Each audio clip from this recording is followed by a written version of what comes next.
നിലാങ്കര കുതിരക്കാളി ഭഗവതി ക്ഷേത്രത്തിൽ ഫെബ്രുവരി 25 ബുധനാഴ്ച നടക്കുന്ന പ്രതിഷ്ഠാദിന ലക്ഷദ്വീപ മഹോത്സവത്തിന്റെ ഭാഗമായി ക്ഷേത്രതലത്തിൽ കൊത്തേരി മഹോത്സവത്തിന് ഭക്തി നിർഭരമായ ചടങ്ങുകളോടെ തുടക്കം കുറിച്ചു.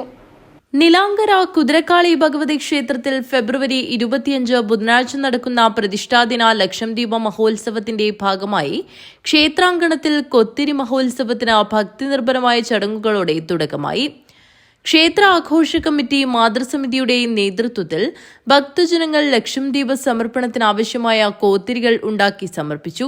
തുടർന്ന് ക്ഷേത്രപരിധിയിലെ കുട്ടികളും പ്രാദേശിക കലാകാരന്മാരും ക്ലാസിക്കൽ സിനിമാറ്റിക് ഡാൻസും കൈരളി കളരി സംഘം കാടാങ്കോട് കളരിയും ആനന്ദാശ്രമം ബാല വിഹാറിലെ കുട്ടികൾ യോഗ നൃത്തശില്പവും വർണ്ണിക കലാസമിതി ചൂട്ടുവം തിരുവാതിരയും യുവത BC റോഡ് കൈകൊട്ടിക്കളിയും കവ്വായി വനിതാവേദി അലാമിപ് കളിയും ഞാണിക്കടവ് ശ്രീ പൊട്ടൻ ദേവസ്ഥാനം വനിതാ സമിതി ഡ്രമാറ്റിക് ഫ്യൂഷൻ ഡാൻസും അവതരിപ്പിച്ചു.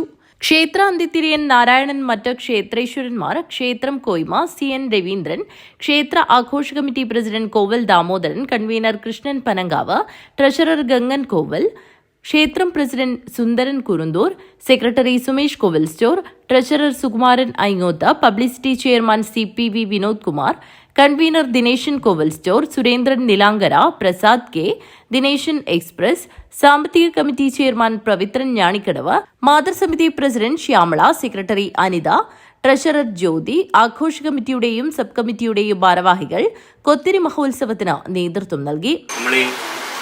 എല്ലാവരും പ്രതീക്ഷയോടെ ആകാംക്ഷയോടെ മനസ്സിൽ സ്വപ്നം കണ്ട നമ്മുടെ ലക്ഷദ്വീപ സമർപ്പണം 2 ദിവസത്തെ നടത്തുന്നത് 25-ാം തീയതി. അതും അമ്മയുടെ പിറന്നാൾ ദിവസം, അതായത് പിറന്നാൾ ദിവസം എന്ന് പറയുമ്പോൾ നമ്മളെ ഭാഷയിൽ പറഞ്ഞാൽ പ്രതിഷ്ഠാദിനത്തിനാണ് നമ്മൾ ലക്ഷദ്വീപ സമർപ്പണം. അതിൻ്റെ മുന്നോടിയായിട്ടുള്ള കോൾത്തിരി നമുക്കിത് കത്തിക്കാനുള്ള സുഗമമായി വിളക്ക് തെളിയിക്കുവാനുള്ള കോൾത്തിരിയാണ് നമ്മൾ ഇന്ന് ഒരു ഉത്സവം പോലെ കൊണ്ടാടുന്നത്.